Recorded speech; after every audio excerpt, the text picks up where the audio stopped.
सो hi guys, पिछले video में हमने देखा था कैसे हमने पाइथन में के नियरेस्ट नेबर्स रिग्रेसर को यूज करके प्रिडिक्शन किया था। लेकिन अब हम देखेंगे कि हम आर से कैसे modelling and visual sorry R से आर प्रोग्रामिंग से कैसे विजुअलाइजेशन कर सकते हैं।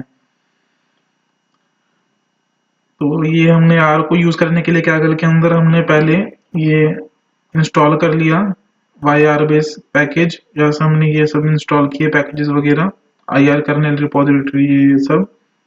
और उसके बाद हमने लोड किया इस एक्सटेंशन को rpy2.ipython मॉड्यूल को लोड किया हमने। फिर हमने यहाँ पर अब क्या करना पड़ेगा, पाइथन कोड जब हम लिखेंगे तो हम डायरेक्टली लिख सकते हैं, लेकिन जब भी हम आर कोड लिखेंगे तो हमें शुरू में ये लिखना पड़ेगा ताकि कंपाइलर को पता चले कि हम आर कोड लिख रहे हैं, उसे आर कोड कंपाइल करना है। अगर मैं ये लिख दूंगा, ये हटा दूंगा, तो ये एरर बता देगा क्योंकि ये पाइथन कोड समझ रहा है इसे। लेकिन अगर हमें आर कोड लिखना है तो हमें परसेंटेज आर लिख के उसके नीचे आर कोड लिखेंगे, फिर करेंगे तो इसने मीन बता दिया, यहाँ पे 3 आ गया आर की कोड में। अब जैसे हम यहाँ पर विजुअलाइजेशन कर सकते हैं, हमारे पास डीएफ है, डीएफ हमारे पास यहाँ पर ये है। अब हम मान लीजिए स्कैटर प्लॉट देखना है प्राइस और एरिया में, तो उसके लिए हम क्या करेंगे, पहले परसेंटेज आर लिख लेंगे, install dot packages ggplot2 installing package install कर हो गया है हमारा पैकेज ggplot2। अब हम यहाँ पर लिख लेंगे परसेंटेज आर, हम यहाँ पर लिख लेते हैं ggplot। यहाँ पर हमने सबसे पहले हम डाटा फ्रेम बना लेते हैं df, यहाँ से हम कर लेंगे read dot csv।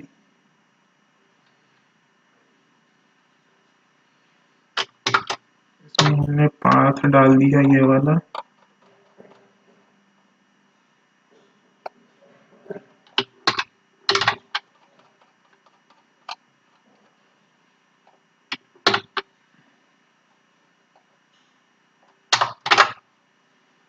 df data frame में ये लोड हो गया है csv फाइल, सॉरी। तो अब हम यहाँ पर ggplot में लिखेंगे, हमने डाटा फ्रेम डाला सबसे पहले, फिर हमने एस्थेटिक्स लिखेंगे यहाँ पे। एक्स हमारा एस्थेटिक्स में एक्स वैल्यू रहेगी प्राइस,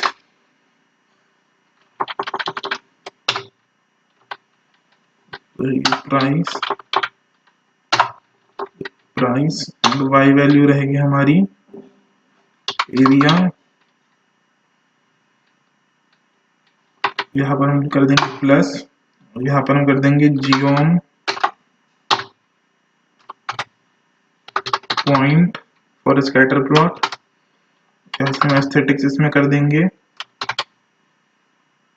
एस्थेटिक्स नहीं, कलर हम यहाँ पर कर देंगे इक्वल टू रेड।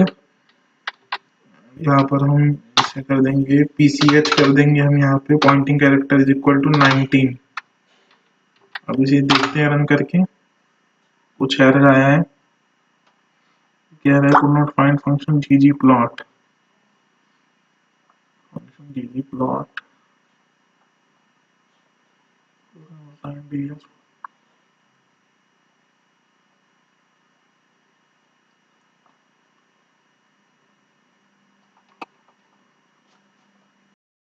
हमने इंस्टॉल तो कर दिया था पैकेज, लेकिन पर हमने लोड नहीं किया था ggplot2 पैकेज, इस वजह से ये आ रहा है एरर।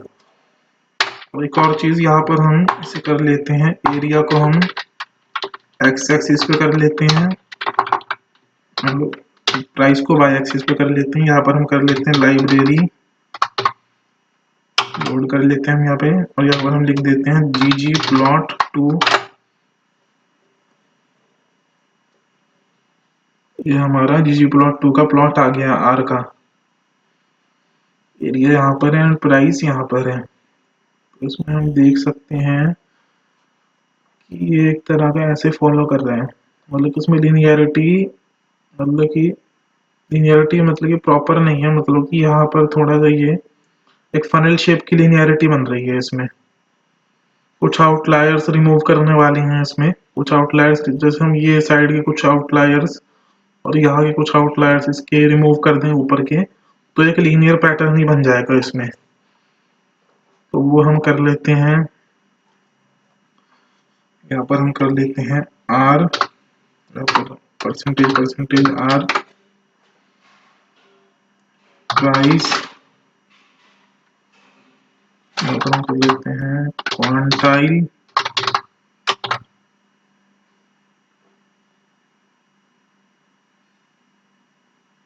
प्राइस,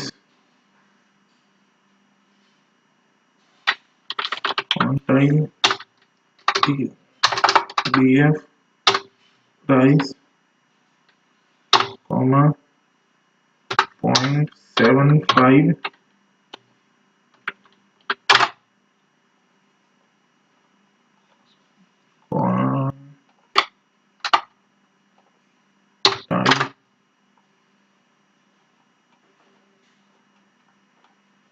क्वांटाइल हम यहाँ पर पहले चेक कर लेते हैं।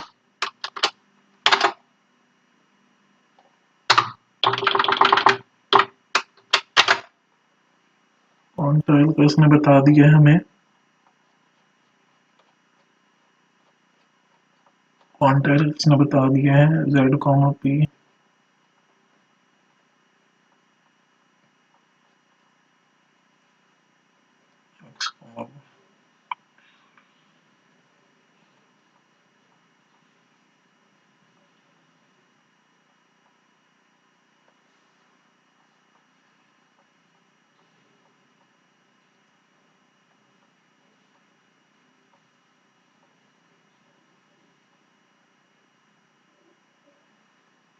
क्वांटाइल यहाँ पर कर देते हैं।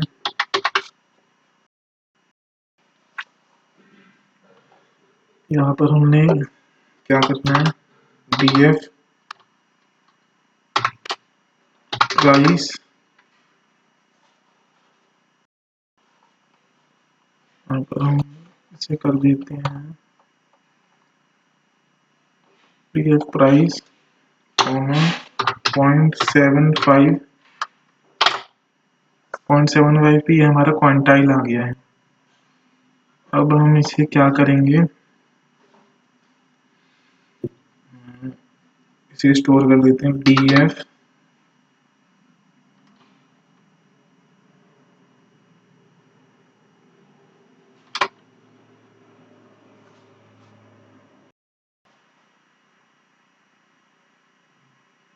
यहाँ पर हम क्या कर देते हैं, इसे हम कर देते हैं लो will be 0.25, copy this, high will be 0.75, here will make a column DF price winsorized, we are doing winsorization, हम यहाँ पर winsorization कर रहे हैं, उसे हम यहाँ पर कर देते हैं DF प्राइस, एंड यहाँ पर अब हम DF प्राइस winsorized winsorization, इसे हम कर लेते हैं यहाँ पे, अगर ये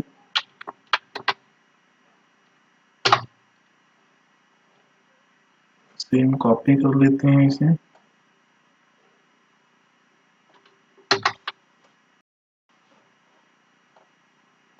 जब this is less than low तो ये हो जाए लो,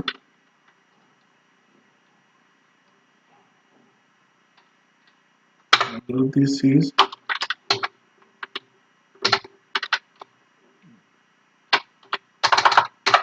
ग्रेटर देन हाई ये हो जाए हाई।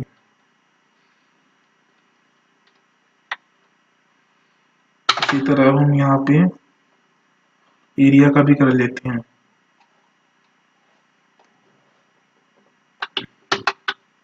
कॉपी पेस्ट, इसे कर लेते हैं एरिया,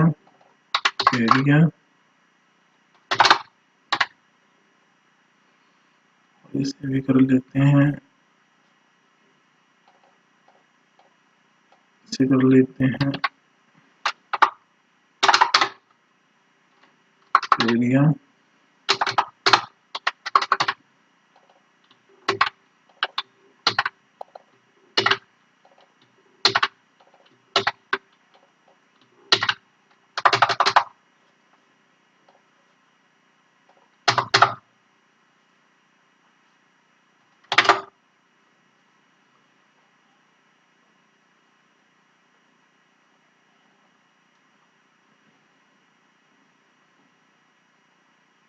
हमारे यहाँ पे एरिया का भी हो गया विंसराइजेशन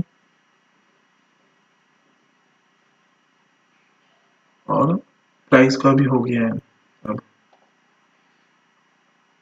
तो अब हम ये कर लेते हैं फिर से विजुअलाइज, जी प्लॉट को कॉपी कर लेते हैं, यहाँ लिख लेते हैं, यहाँ पर इसे कर देते हैं एरिया विंसराइज्ड कॉलम और प्राइस विंसराइज्ड कॉलम। विंसराइजेशन एक तरह की, इसे हम प्लेन वर्ड में ये भी कह सकते हैं कि एक तरह की कैपिंग है ये। तो बल्कि हमने आउटलायर्स को 0.75 और 0.25 परसेंटाइल पे और क्वांटाइल पे 25 और 75 परसेंटाइल पे कैप कर दिया है हमने, लिमिट कर दिया है इस रेंज तक। तो अब इसे प्लॉट कर लेते हैं।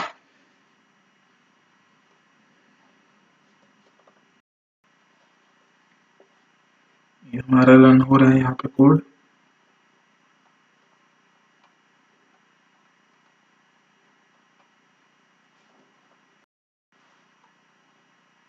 यहाँ पर हमें ऐसे करना था परसेंटेज आर। अच्छा, अभी विंसराइज होने के बाद ऐसा हो गया है।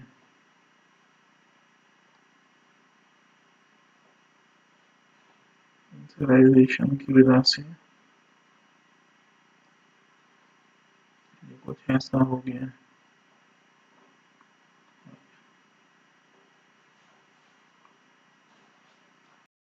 इसे एक बार हम वो करके देख लेते हैं, जैसे ये वाला इसे कर देते हैं 0 और इसे करते हैं 0.75, तब करके देखते हैं क्या प्लॉट आ रहे हैं। तो ये इस तरह से हो जा रहा है, सारी वैल्यू यहाँ पर विंसराइज है तब भी ऐसे ही हो रहा है। इसे हम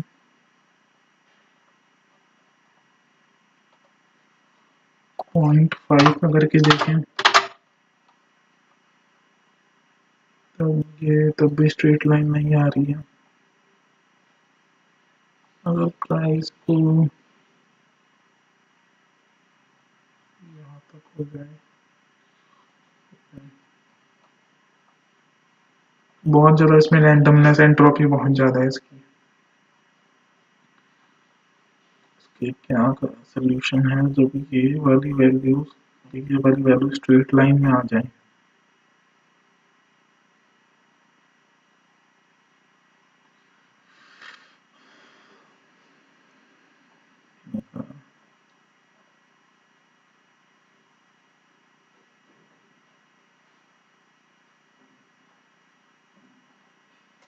कैपिंग हो जाएगी, यहाँ पर कैपिंग हो जाएगी।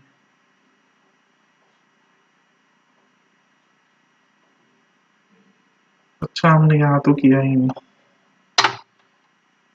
ये 0 अभी ये ऐसे हो गया। जो इसे कर दें हम 0.75, तब हल्का सा एक थोड़ा सा स्ट्रेट लाइन दिख रहा है। तो हम इसे कर दें 0.05 एंड 0.05,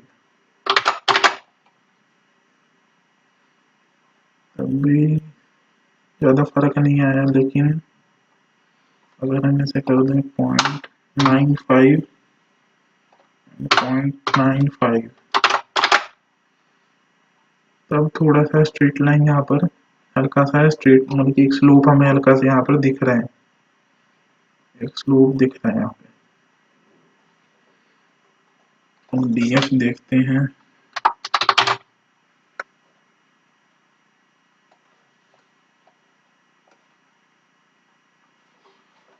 इसे हम देख लेते हैं आगे। Percentage R install packages class library class knn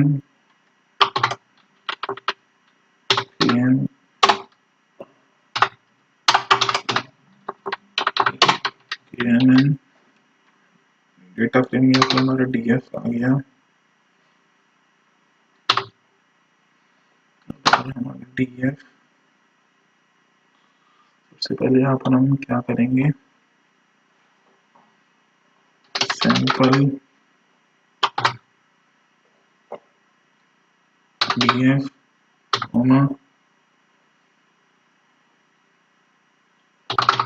roles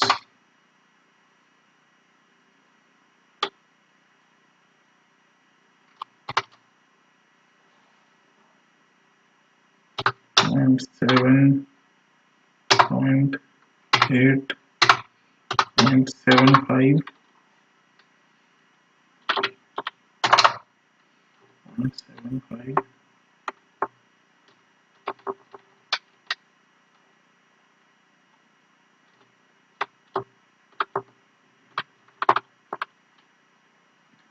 कर लेंगे ट्रेन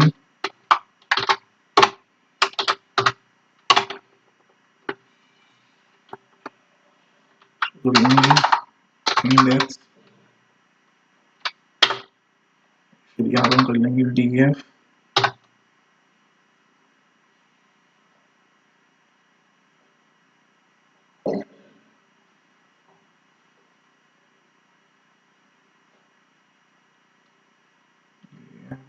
कॉमा इंडेक्स, ये हो जाएगा हमारा ट्रेन, टेस्ट हो जाएगा df not index comma knn में हमारा आ जाएगा यहाँ पर पहले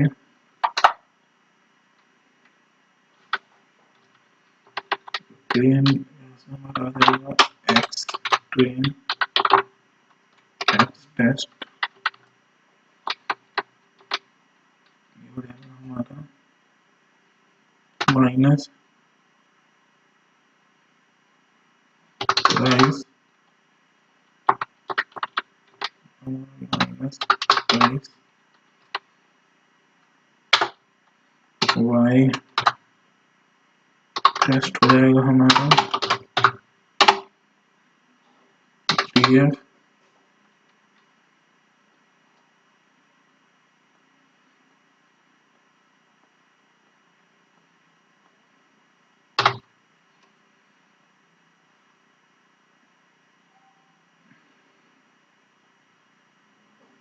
नॉट इंडेक्स, ये हो जाएगा हमारा प्राइस, यहाँ पर आ जाएगा हमारा x train x test comma y test comma neighbours is equal to 1, neighbours is equal to 3।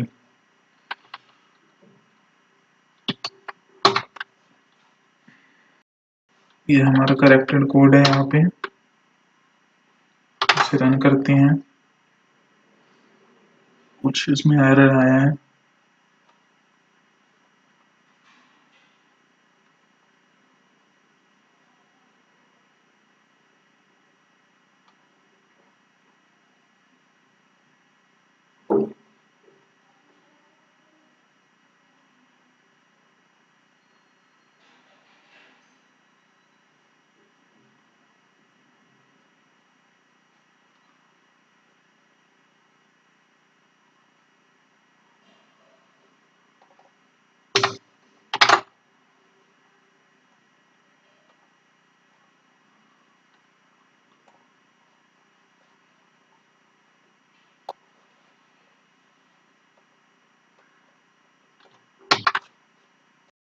हमें यहाँ पर करना था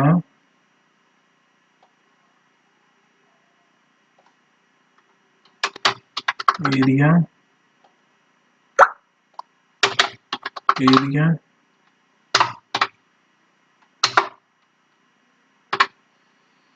अब यहाँ पर था प्राइस और इसे कर देते हैं क्लास। अब रन करते हैं।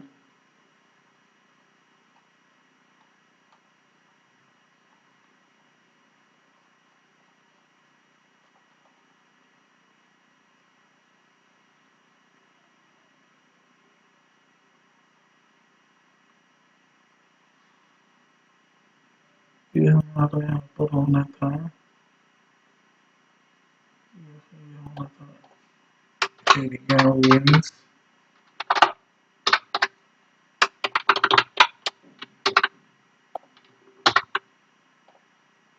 Price wins. अब देखते हैं percentage R DF price area. अच्छा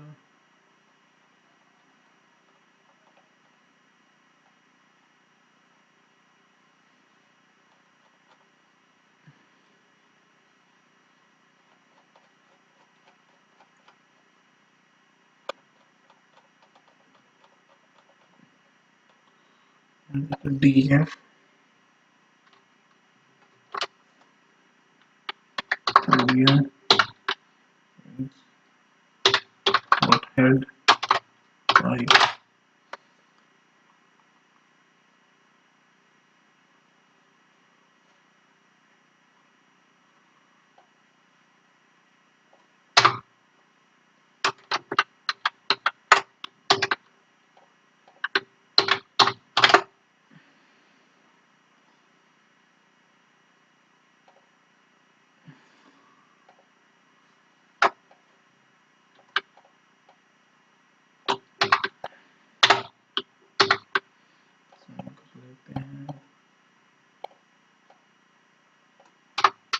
प्राइस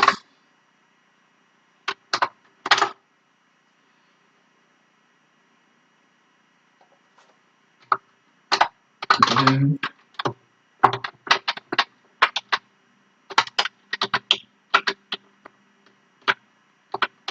रेंट ये हमारा आ गया है। नॉइसराइजेशन कर दी थी तो ये हमारा है एंड्रोडियम एंड्रोडियम आ गया, ये हमारा आ गया।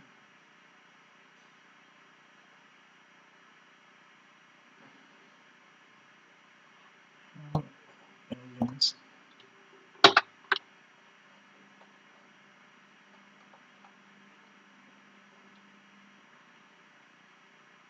here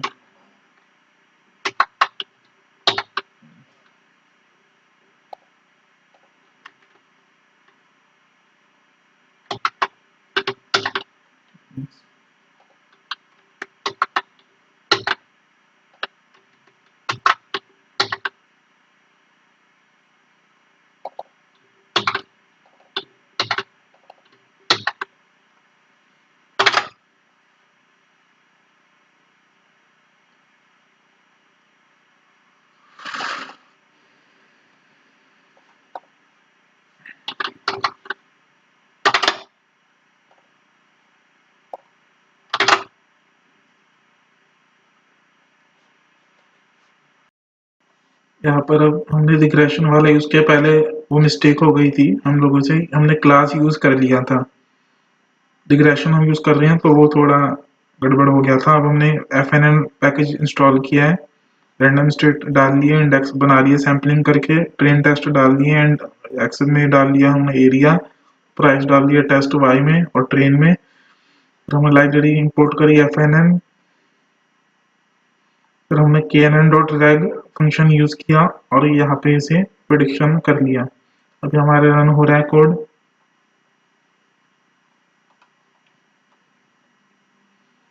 देखते हैं इसका आगे क्या आता है आउटपुट।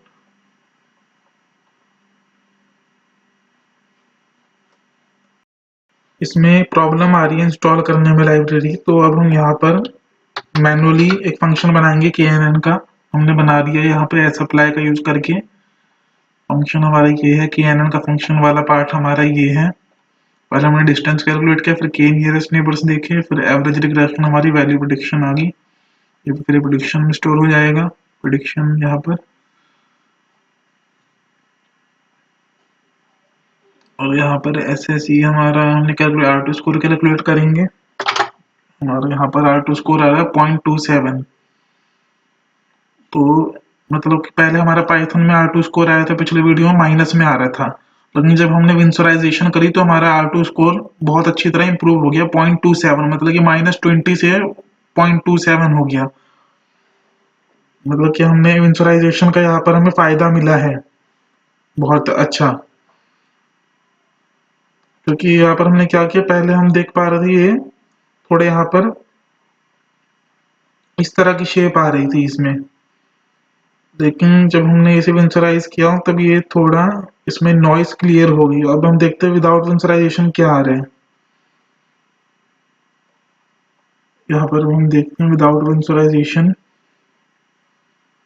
विंस यहाँ पर हटा, इसे कॉपी कर लेते हैं और पेस्ट कर देते हैं। विंस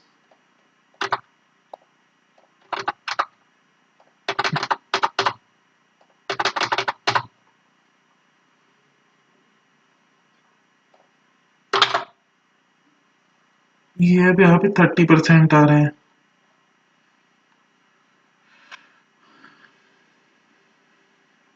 लेकिन पाइथन में जो हमने किया था माइनस में आ रहा था।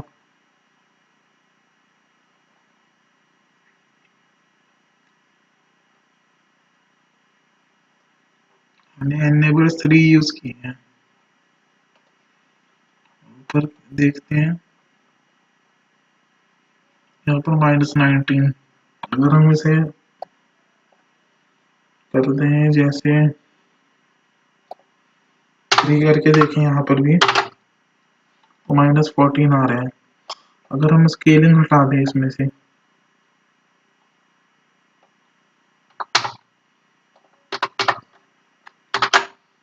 तो यहाँ पर -22 आ रहा है।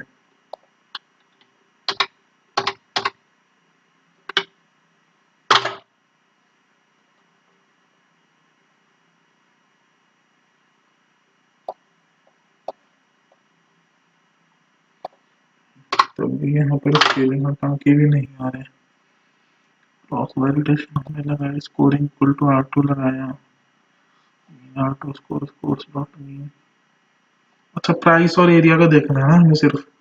कॉलम्स इज इक्वल टू, ये हमारा हो जाएगा एरिया, ये हो जाएगा हमारा price, TF area TF price.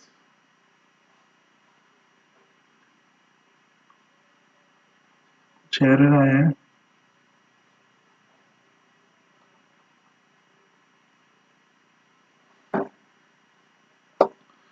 और होना इसका करना पड़ेगा डॉट रीशेप -1,1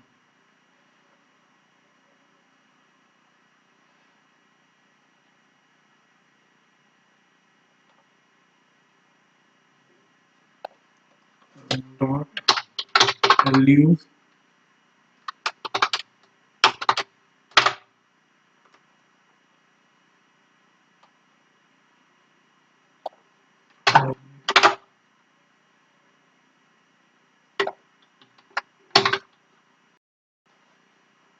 हम कर देंगे यहाँ पे डॉट वैल्यूज डॉट रीशेप। अब यहाँ पर R2 स्कोर -25 आ रहा है। अगर स्केलिंग हटा दें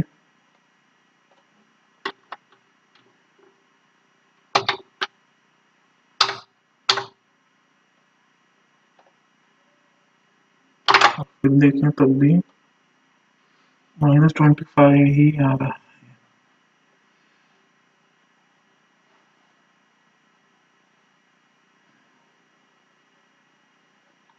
यहाँ पर इसे ये कलर हटा देते हैं, मैंने हटाने के लिए नहीं कर रहने देते हैं इसे। तो भी -25 ही आ रहा है mean score. Cross Y score 5 X Y C equal 5 scoring equal to R2। Scoring is equal to यहाँ पर हम कर देते हैं MSE।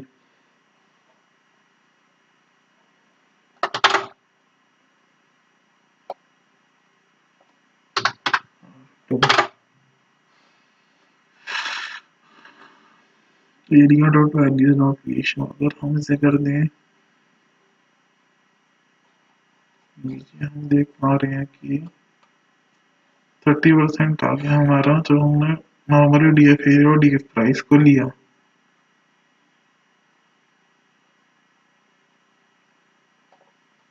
हमने क्या किया था, 0.05 और 0.95 पे कैप किया है।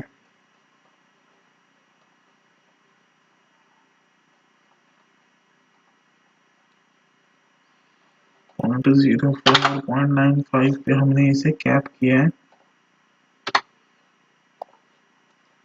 और हम इसे यहाँ पर dot clip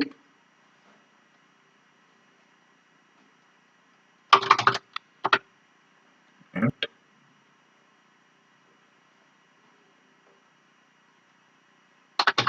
quantile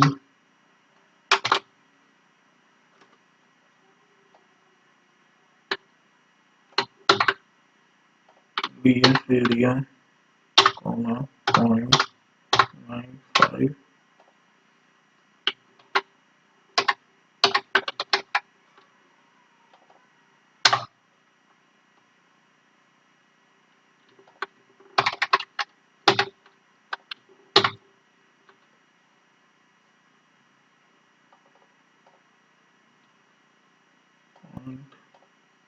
0.95।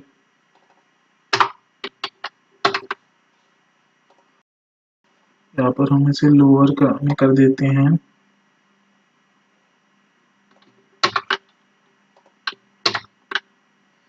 Value dot quantile 0.05 और इसी को कॉपी करके नीचे कर देते हैं, यहाँ पे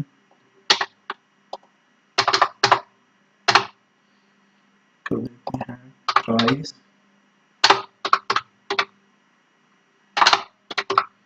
प्राइस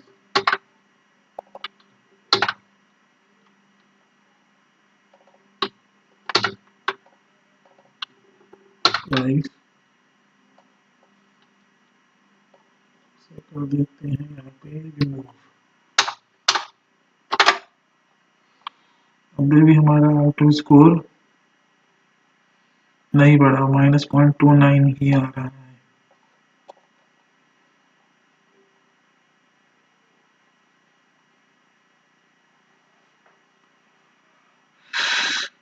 अभी भी हमारा ऑटो स्कोर यही आ रहा है, स्कोर्स हमारे ये आ गए।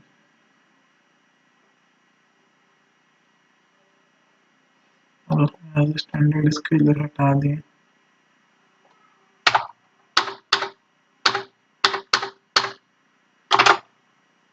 तो भी नहीं इम्प्रूव हुआ हमारा स्कोर।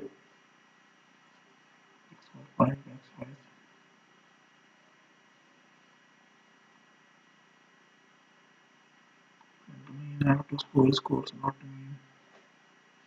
अगर हम इसे कर दें यहाँ पे 0.05 और इसे कर दें 0.75 और 0.75 तब हमारा आर्टिकल नहीं इम्प्रूव हुआ।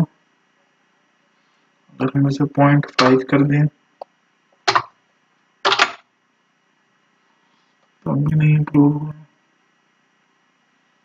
इसे हम अगर 0.25 कर दें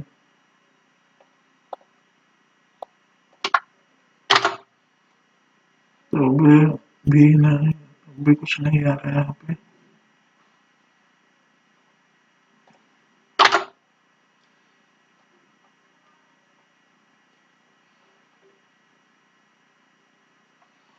0.25 से इसे 0.45 कर दें तो ये हो गया। चलो हम कर दें 0.65 तो माइनस अगर हम इसे कर दें 0.5 ही रहने दें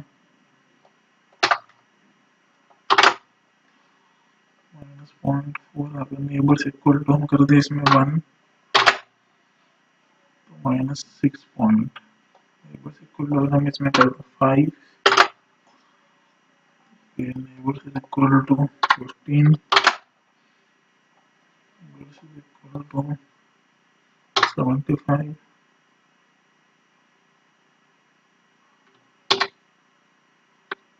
इक्वल टू 75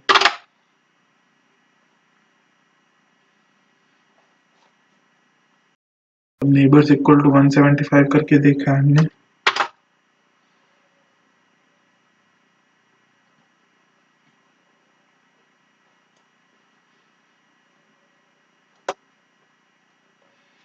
इस डाटा सेट की जनरलाइजेबिलिटी बहुत पुअर है ये -4 से नीचे जा ही नहीं रहा लेकिन पर R2 में हमने यहाँ पर देखा था R2 में हमारा अच्छा खासा चला गया था 30% से ऊपर R प्रोग्रामिंग में कुछ इसमें मेथड का डिफरेंस होगा तभी इस वजह से डिफरेंट आ रहे हैं क्योंकि यहाँ पर हमने खुद इम्प्लीमेंट किया है KNN फंक्शन के through absolute extreme minus x यहाँ पर क्या था हमारा एक्सट्रीम माइनस एक्सट्रीम यहाँ पर फंक्शन में जो यूनिट डालेंगे फंक्शन अच्छा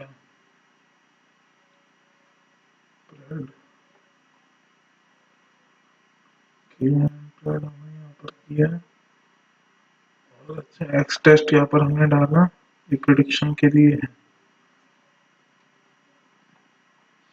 ठीक है तो ओनली प्रिडिक्शन फंक्शन ही है KNN टेस्ट पे हमने डाला उसमें से ये एब्सोल्यूट निकाला डिस्टेंस निकाला एब्सोल्यूट डिस्टेंस मैनहट्टन की तरह फिर हमने यहाँ पर NN यूज किया ऑर्डर डिस्टेंस 1 to k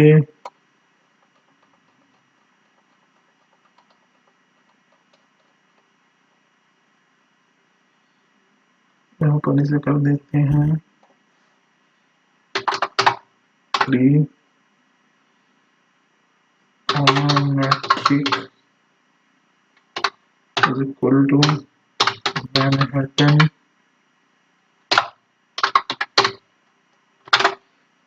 अब यहाँ पर -4 ही आया है से 0.05 कर लेते हैं 0.05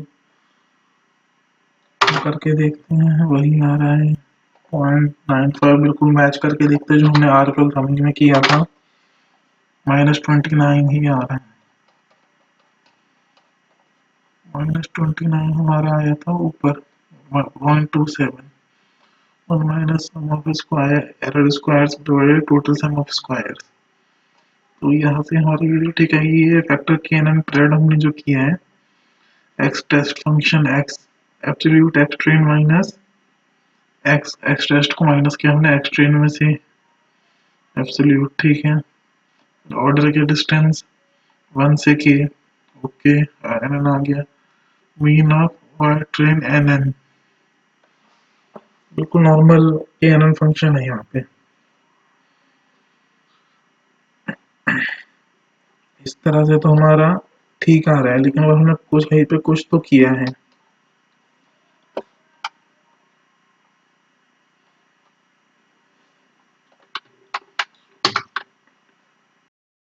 अब हमने उसी क्रॉस वैलिडेशन में क्या होता है रैंडम करते हैं हम तो उसमें स्ट्रिक्ट हो जाता है स्कोरिंग R2 में हमने लकी स्प्लिट मिल जाता है तो उस वजह से कभी कभी स्कोर अच्छा आ सकता है लकीली अब यहाँ पर हमने R2 की तरह गया तो यहाँ पर 6% आ गया हमारा यहाँ पर अब हम तो उसे विंसराइज करके करते हैं विंसराइज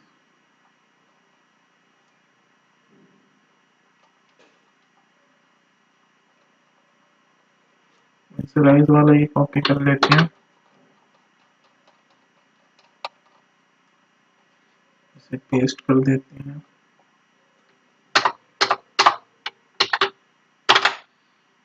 अब 13% यहाँ पर भी आ गया है। क्रॉस वैलिडेशन स्कोर जब भी हम करते हैं तो उसमें बहुत स्ट्रिक्टली हम इंटरप्रेटेबिलिटी या जनरलाइजेबिलिटी को चेक करते हैं मॉडल की। तो वही ये रैंडम स्टेट का सारा फर्क है। रैंडम स्टेट का कभी लकी स्प्लिट मिल जाता है, कभी अनलकी, और क्रॉस वैलिडेशन स्कोर में तो लकी अनलकी कुछ नहीं होता।